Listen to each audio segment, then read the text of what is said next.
zaina azo anao efa tena sedra ny ainako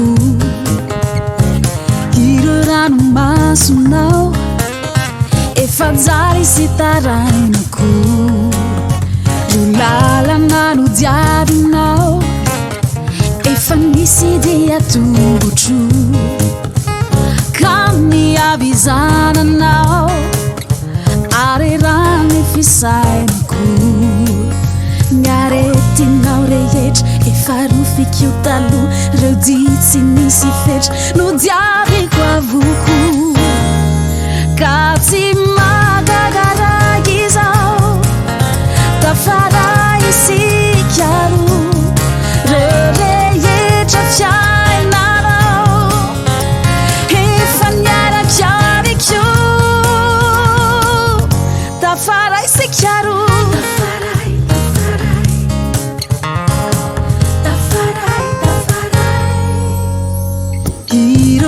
fifalianao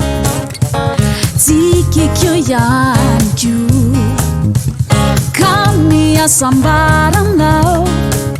na atretrikiay toko ny fitiavanao mitsiry fitiavako namo vokatrasa mankadiry miara-mioty isekiaro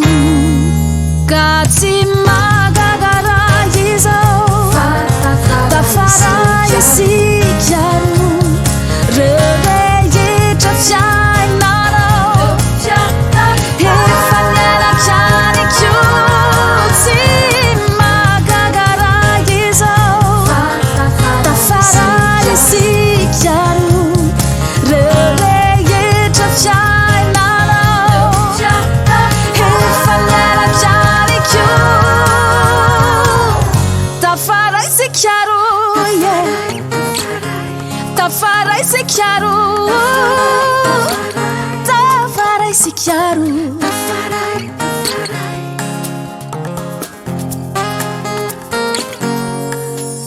niaretinao rehetra efa rofikio taloha reo ditsy nisy fetra no diaviko avoko